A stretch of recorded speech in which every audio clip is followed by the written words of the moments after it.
The great meeting hall of the Xenological Harmony Precinct was silent. The air was heavy with unspoken words. On one side of the wide round table sat the humans. Their clothes were simple and practical. Their faces were calm, but their eyes were watchful. On the other side sat the Viridians. They were much larger than the humans. Their bodies were covered in thick greenish-brown scales. Their eyes were like yellow pools with black slits down the middle. They did not blink often. When they moved, their muscles shifted under their scales like rolling stones. They were a people who valued strength above all else. The leader of the Viridians was a diplomat named Tal. His voice was a low rumble, like distant thunder. He spoke through a small translation device pinned to his tunic. "We hear your words, humans," Tal said, the translator buzzing slightly. "You speak of shared knowledge. You speak of cooperation. These are the words of those who have no power to take what they want. So we must ask, what is the true strength of your species?" A human woman named Mina was the main speaker for her people. She was an expert in alien languages. She kept her voice even and polite. "True strength, Ambassador Tal, is not only in taking," she said. "It is in building. It is in understanding. Our history shows that the mightiest empires are those that build bridges, not walls." Tal made a soft huffing sound. It was a sign of doubt. "Bridges can be burned. Walls can be defended. You are new to the stars. You are untested. We see no sharp claws on your hands. We hear no challenge in your voices. You seem very soft." Standing slightly behind Mina was a man named Jin. He was a biologist. His job was to study alien life, especially how they behaved. He was not a soldier or a diplomat. He watched the Viridians not just for their words, but for their actions. He saw how they held their bodies tall and proud. He saw how they looked at the humans, their gazes searching for any sign of weakness. He knew this was not just a talk. It was a test. The head of human security, a man named Chul, stood by the door. His arms were crossed. He saw the same things Jin did. He did not like it. He knew his people were strong, but this was a game of appearances, and the Viridians were winning it. The talk went on. The humans offered shares of their science. The Viridians asked pointed questions about human wars and conflicts. It was a slow, tense dance. Jin felt the pressure in the room growing. The Viridians were pushing, waiting for the humans to bend. Then a side door to the hall slid open with a quiet hiss. A smaller Viridian walked in. It was only about half the size of the adults. Its scales were a brighter, softer green. This was Kale, the son of Ambassador Tal. The young cub looked around the room with wide, curious eyes. He was bored with the grown-up talk. Tal gave a low rumble, a quiet warning for his son to behave. Kale ignored him. The cub's eyes scanned the room and then landed on Jin. Jin was the closest human to him. He was also not sitting at the main table, making him an interesting target. Kale padded across the floor on quiet feet. The humans tried not to stare, but they all saw him. The Viridians watched with clear interest. This was not an interruption. This was now part of the test. The young Viridian stopped a few feet in front of Jin. He puffed out his small chest. He raised the spiny ridge on the back of his head to make himself look bigger. Then, he opened his mouth and let out a low, guttural growl. It was a sound that did not need a translator. It was a challenge, a demand for respect. It was the way a young Viridian learned about the world, by testing the creatures in it. In that moment, the entire meeting froze. The Viridians watched, their yellow eyes fixed on Jin. They expected to see fear. They expected him to step back. They expected his eyes to widen, his breath to quicken. That was the normal reaction. That was what their culture taught them. The weak show fear. The strong stand firm. Chul by the door felt his muscles tense. He wanted to step forward to put himself between the cub and his friend. But he knew that would be a disaster. It would show that humans needed protection from a child. It would confirm every bad thing the Viridians thought about them. Mina glanced at Jin, her mind racing. She knew a little of Viridian culture. She knew this was a test. But she did not know what the right response was. A smile, a bow, what would not be seen as weakness? Jin, however, did not look at his friends. His entire world shrank to the young alien in front of him. The growl was not just a noise to him. It was data. He had studied the recordings of Viridian behavior for months. He knew this was not the growl of a hungry predator. This was the growl of a juvenile establishing its place. It was a question, asked in the oldest language of all, the language of power. Fear would be the wrong answer. So Jin did something that shocked everyone in the room. He did not move back. He did not look away. Instead, he moved slowly. Very, very slowly. He bent his knees and lowered his body into a low crouch. He was now at eye level with the young Viridian. He did not break eye contact. His dark brown eyes held the cub's yellow-slitted gaze. His face, which usually looked kind and open, became a mask of calm intensity. His expression was completely neutral. He showed no anger, but he showed no fear either. He was making himself a smaller target, but he was not making himself weak. His posture was stable like a rock. He was meeting the challenge without escalating it. He was showing that he was not a threat, but he was also not prey. Then he did the one thing that no one could have predicted. He pulled his lips back from his teeth. It was not a friendly human smile. There was no warmth in it. It was a bare, silent showing of teeth. To a human, it might look strange. To a Viridian, it was a shocking primal signal. For most animals in the galaxy, baring teeth is the last warning before an attack. It is the ultimate dominance display. A ripple of movement went through the Viridian delegates. One of them let out a sharp hiss. Their scales flattened slightly against their bodies, a sign of surprise and alarm. They were confused. This human had not shown fear. He had not submitted. He had responded with a display that was, in its own way, even more dominant and confrontational than their own. Ambassador Tal's eyes widened. He stared at Jin, then at his son. The young cub, Kale, was the most confused of all. His little growl sputtered and died in his throat. He was used to beings backing down. He was not used to one locking eyes with him and answering his challenge with a silent, toothy threat of its own. The cub took a small, uncertain step backward. The silence in the hall was now absolute. It was so quiet you could hear the hum of the air circulators. Tal stood up. His large body cast a shadow over the table. He moved forward and placed a heavy, clawed hand on his son's shoulder, pulling him gently away from Jin. The ambassador never took his eyes off the human. His gaze was intense, unreadable. Was it anger, insult, or something else? The moment was broken. Tal let out a short rumbling command to his people. Then, without another word, he turned and led his delegation from the room. The meeting was over. The large door hissed shut behind them, leaving the humans alone in the sudden quiet.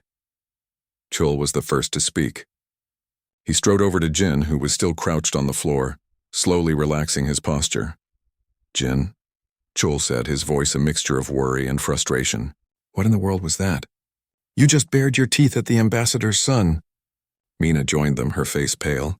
"The cultural databases, they clearly state that direct challenges are seen as highly aggressive. You might have just started an interstellar incident."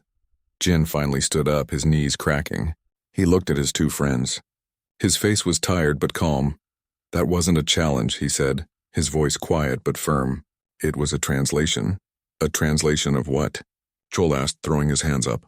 "A translation of no," Jin replied. "They were testing us. They expected fear. If I had shown fear, we would have failed. They would always see us as weak. I had to answer in a way they would understand. I had to show them that humans have a spine. We just don't always feel the need to show it off." He looked toward the door where the Viridians had exited. "Now," Jin said, "we wait to see if they understood." The silence in the meeting hall was heavy and thick. It was the kind of silence that felt loud. For a long moment, none of the humans moved. They just stood there, looking at the closed door, then at each other, and finally at Jin. Chul was the first to break the stillness. He walked quickly across the room until he was standing right in front of Jin. His face was tight with anger and worry. "Are you completely crazy?" Chul's voice was a low, sharp whisper. He did not want to shout, but the force of his words was like a shout. "What did you think you were doing?" "You bared your teeth at their leader's child." Mina came up beside them. Her hands were shaking a little. She clasped them together to make them stop. "Jin, the cultural briefings were very clear. For Viridians, a display like that, it's a direct provocation. It's like you declared a fight." Jin looked from Chul's angry face to Mina's worried one. He took a slow breath. He knew they were scared. He was scared too, but in a different way. His fear was a cold, calm thing in his stomach. "They were not going to respect us," Jin said, his voice even. "They came here expecting to find weaklings. They were looking for any sign that we are soft. So you decided to act like a wild animal? Chul shot back. He ran a hand through his hair. Do you have any idea what this could cost us? They could cancel the entire alliance. They could kick us off this planet, all because you scared a kid. He was not just a kid, Jin said, his eyes steady. He was a test. A living test. His father sent him into the room for a reason. In their culture, the young learn by challenging others. It is how they understand the world. If I had stepped back, if I had looked away, we would have failed. We would be the ones who fear a cub. That name would stick to us forever. Mina shook her head. But a smile, Jin. You showed him your teeth. In every database that is listed as a high-level threat. It was not a smile, Jin explained patiently. He was trying to make them see what he saw. A smile is friendly. This was not friendly. It was a signal. It is one of the oldest signals humans have. We bare our teeth to show we are not afraid to bite. I was speaking to him in his own language. I was saying, I see your challenge. I do not accept it. And I am not afraid of you. Chul let out a frustrated groan. You were speaking in a language that could start a war. We have ships, Jin. We have soldiers. We have technology. We did not need you to play the tough guy with a child. Our ships are in orbit. Our soldiers are in their barracks, Jin replied. They were not here in that room. In that room there was only us. And our strength is not just in our weapons. It is in here. He tapped the side of his head. It is in understanding. I understood what the cub was doing. So I gave him the only answer he would respect. Before they could argue more, the main door to the hall slid open again. Everyone turned, their hearts jumping.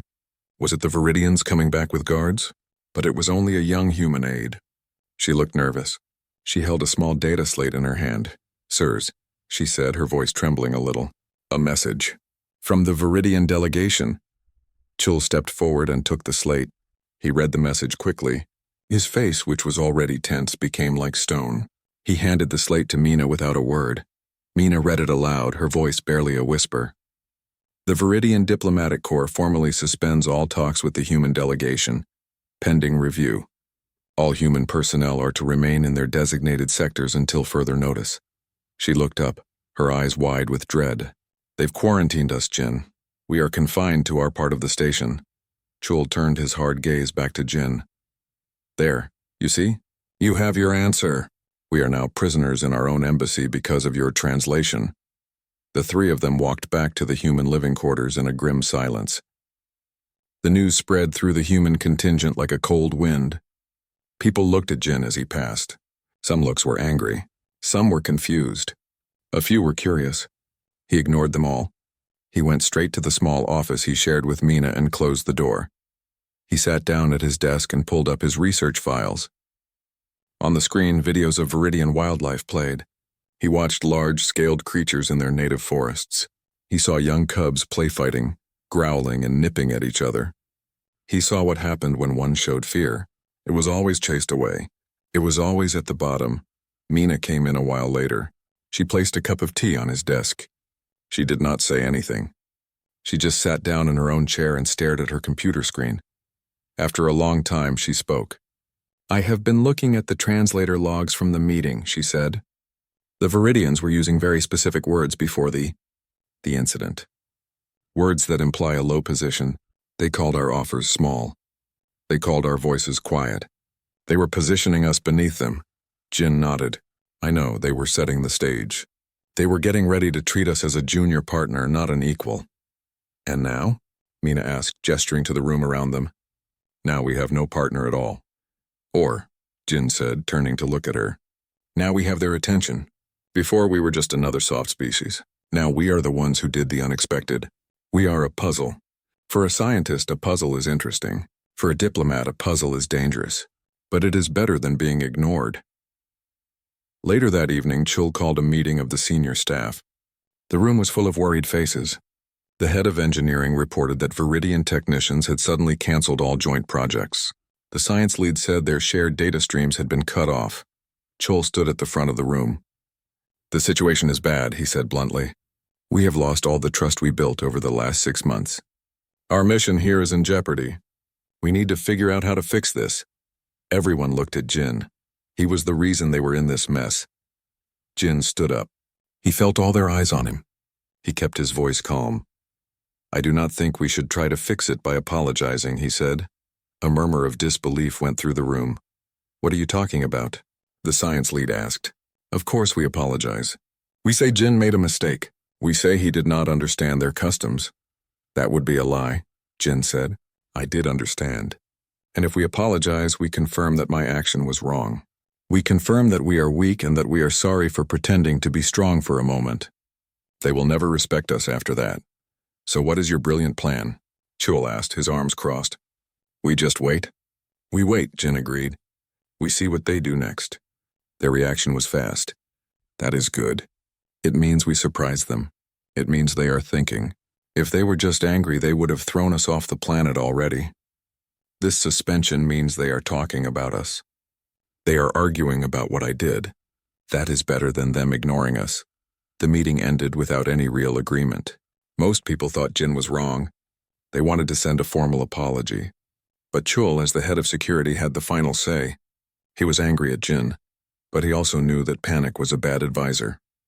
Fine, Chul said to Jin after the others had left.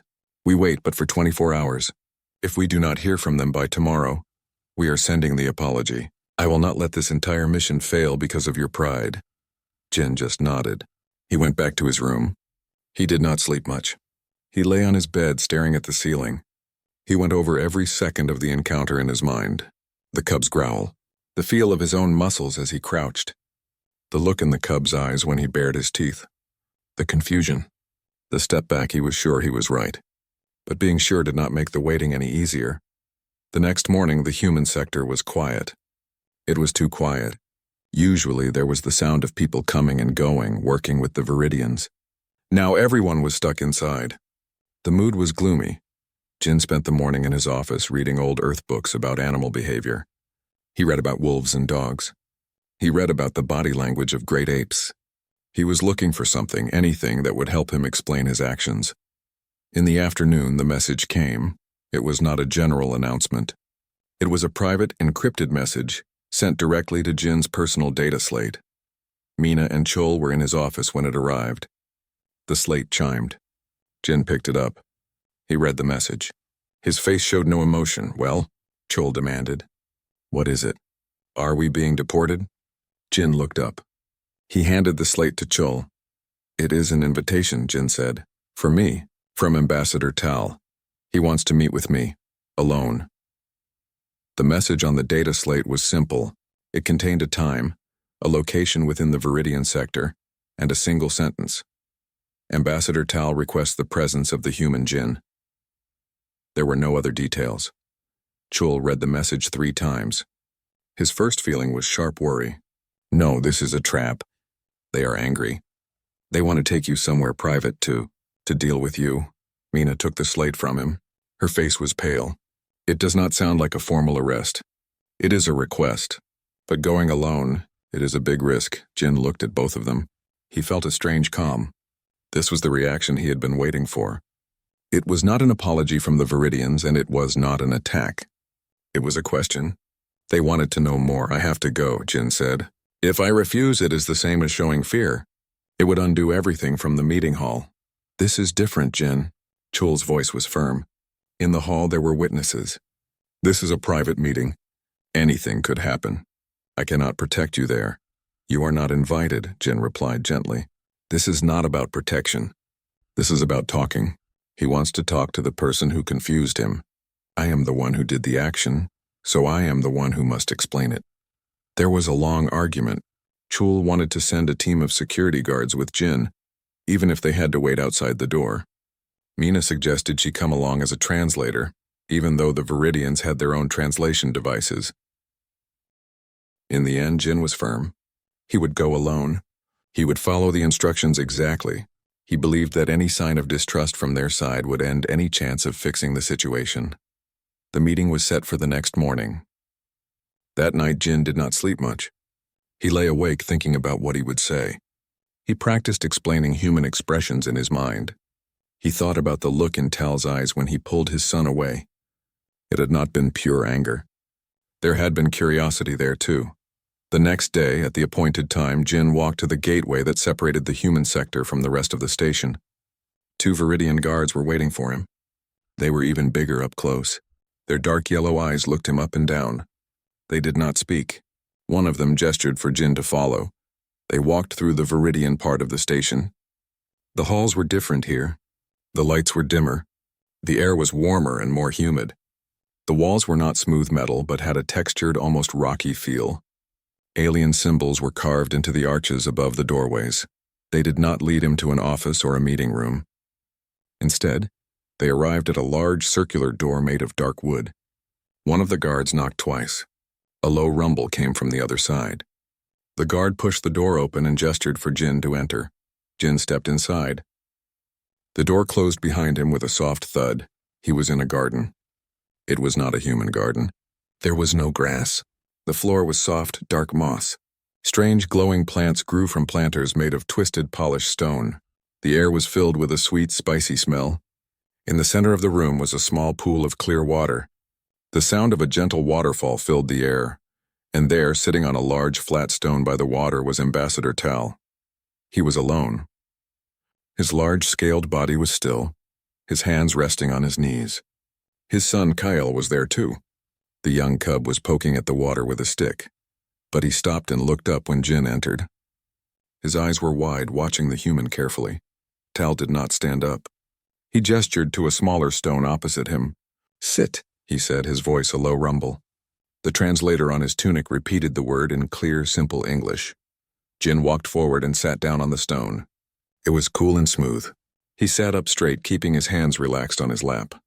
He did not slouch. He made sure to breathe slowly and evenly. For a long time, Tal just looked at him. His yellow eyes were intense. He was studying Jin, much like Jin had studied the cub.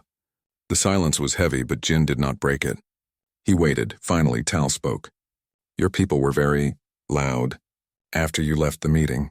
Jin nodded slightly. "I imagine they were worried." "Worried?" Tal let out a puff of air. "My advisor said your action was a deep insult. They said you threatened my heir. They said we should send you all away, that we should never speak to humans again." Jin's heart beat a little faster, but he kept his face calm. "That is one way to see it," he said.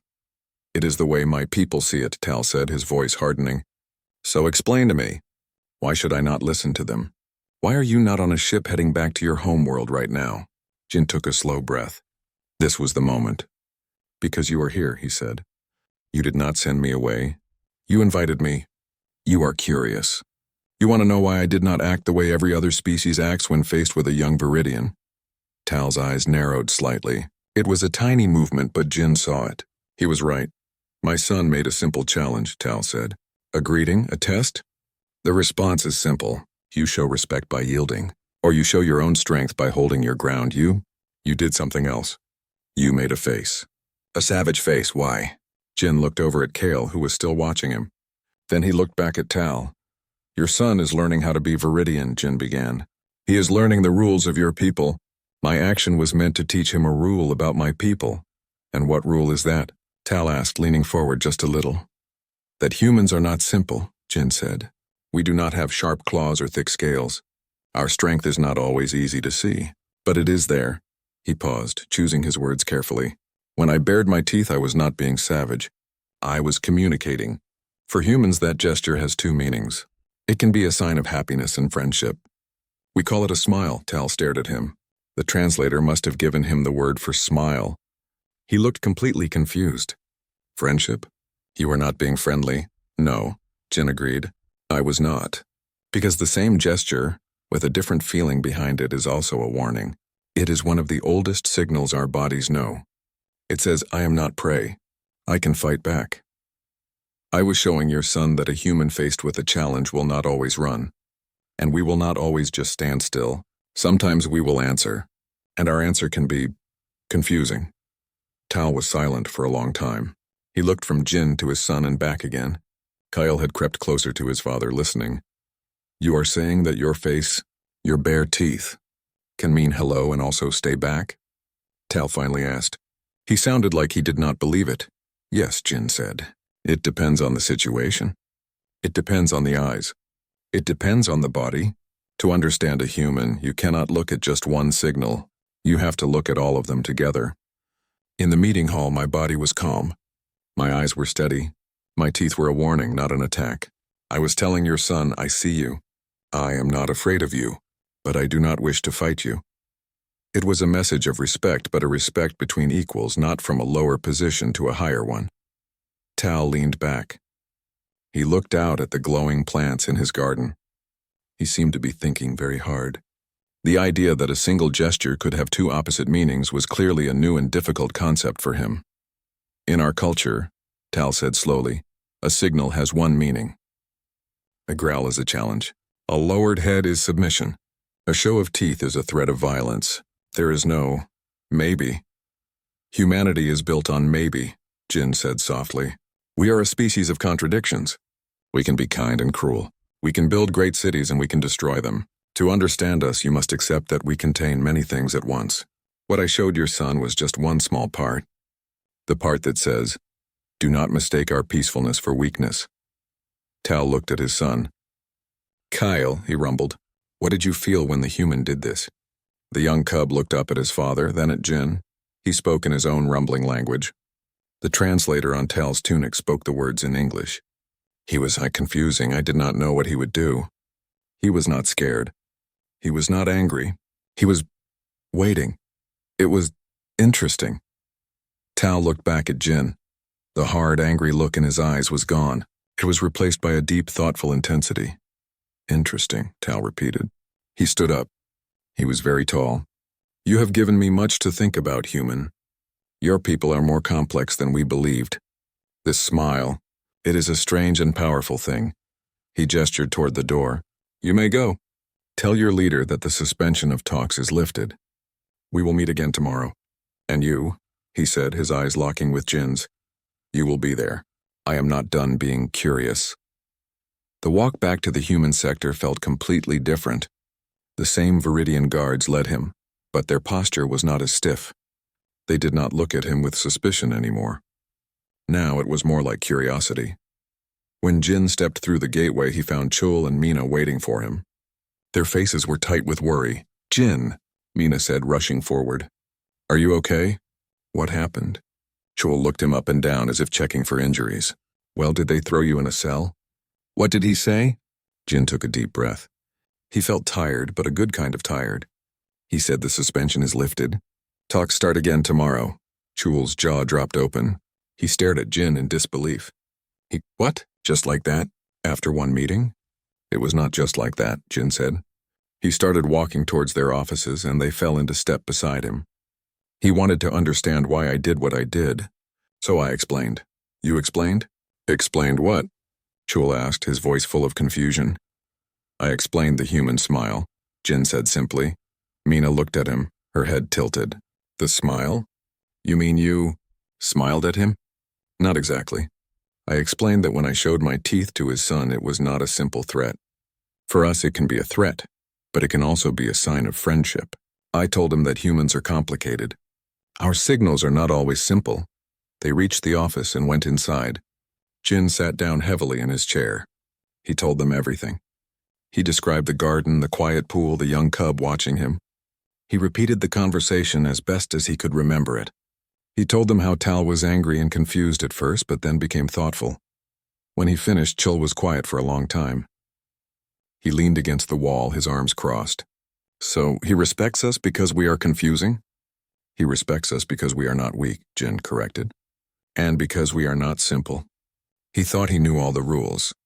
I showed him that humans have our own set of rules. Rules that are just as strong but harder to see. He is curious now. Curiosity is better than contempt. The news spread through the human contingent quickly. The mood changed from gloom and worry to a nervous kind of hope. People started preparing for the next round of talks. The next morning, the human delegation walked back into the main meeting hall. The Viridians were already there, standing around their side of the table. Ambassador Tal was at the center.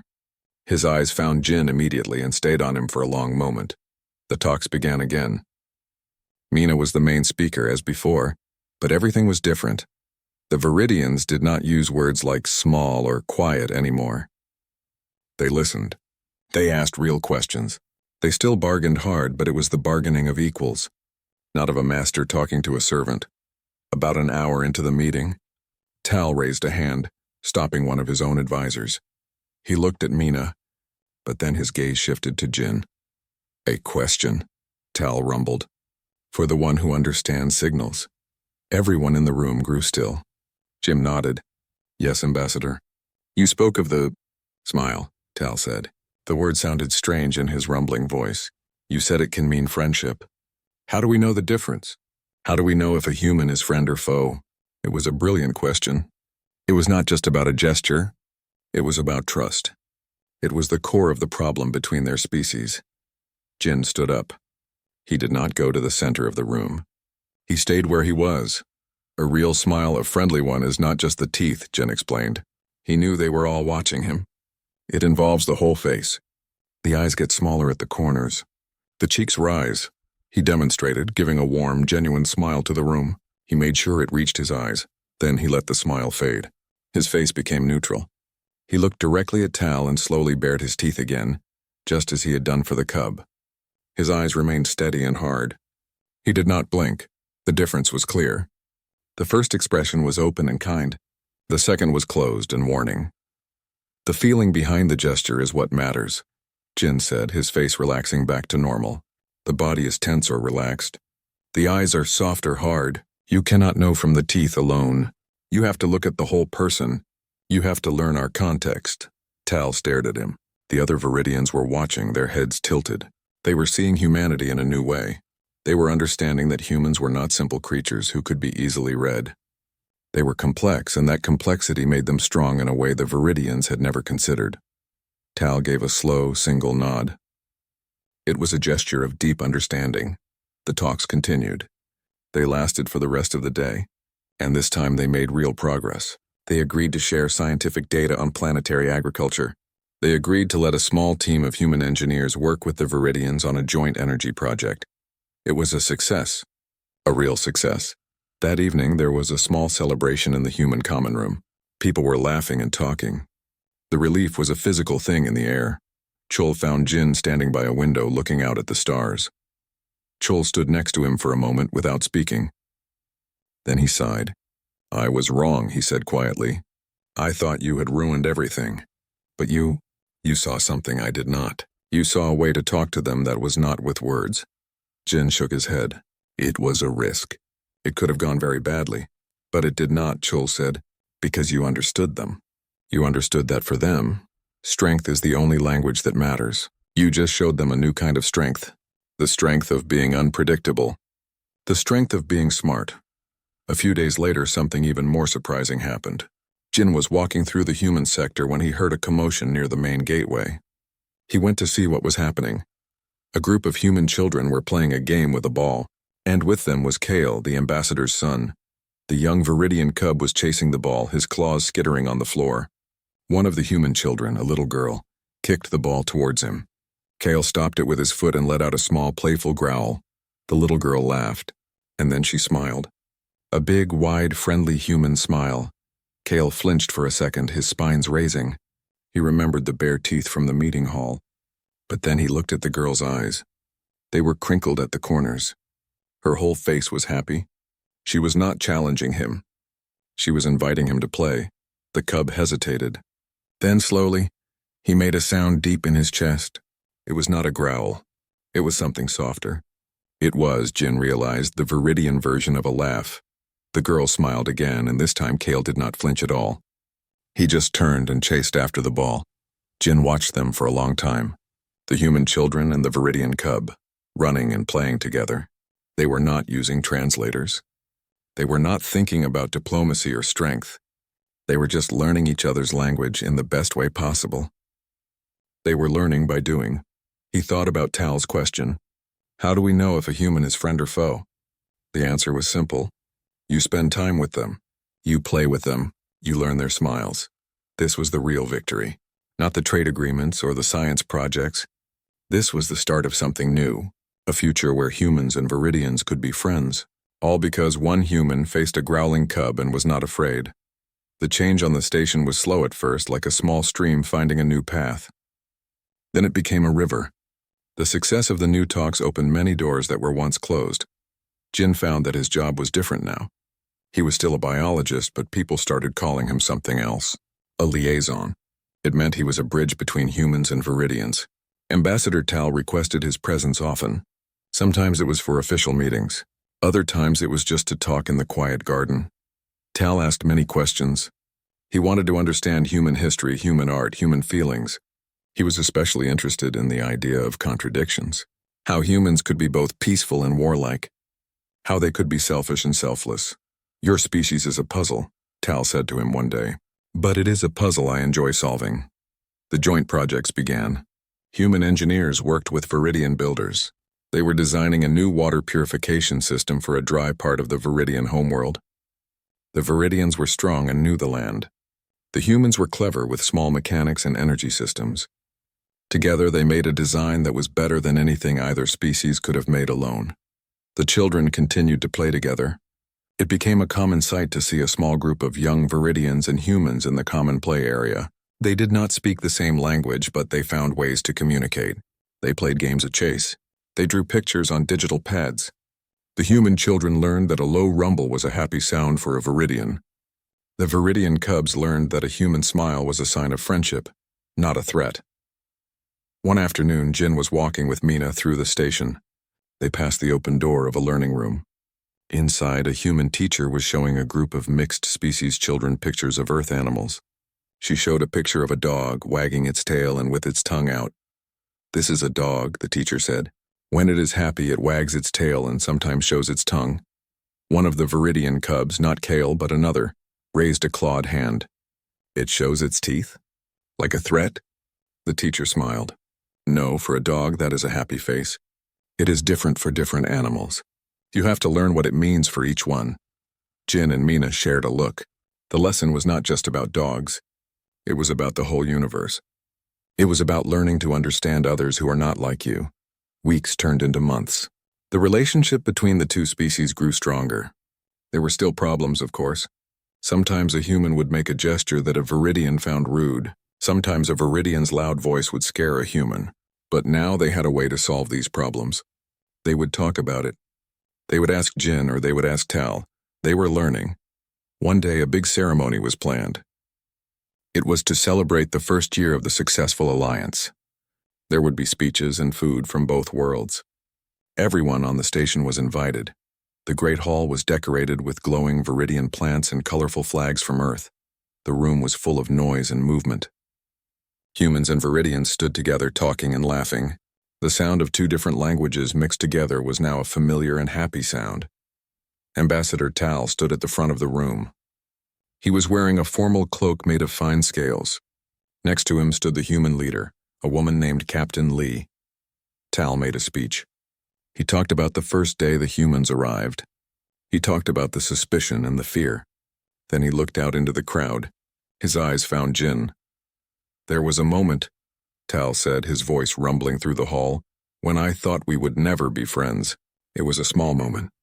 My son made a challenge to one of your people. We expected a simple response, fear or perhaps stubbornness. Instead, we saw something we did not understand.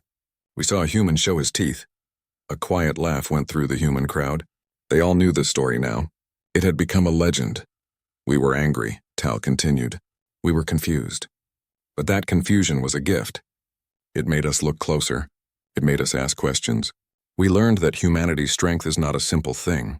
It is deep and complex. It is the strength to be kind, but also the strength to be firm, the strength to build, but also the strength to protect. We learned that a human smile can mean welcome or beware, and that to know the difference, we must know the human." He paused, looking around the room. That one small moment, that strange display, taught us the most important lesson. Do not judge another species by your own rules. Learn their rules. Learn their heart. This alliance is strong because we have learned to see each other for who we truly are. Captain Lee spoke next. She thanked the Viridians for their friendship. She talked about the future and the great things they would do together. Then she said, "And we have learned from you as well.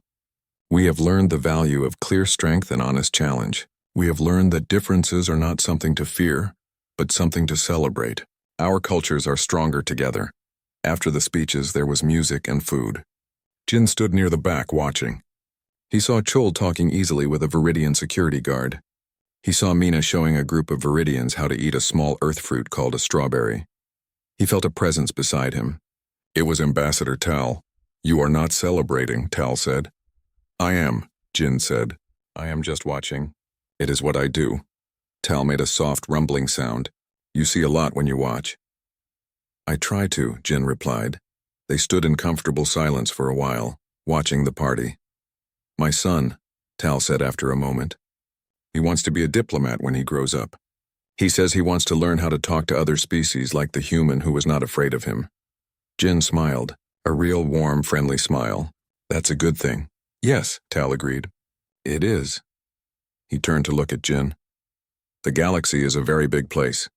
There will be other species we meet. Some will be friendly. Some will not be. We will need people who can understand them.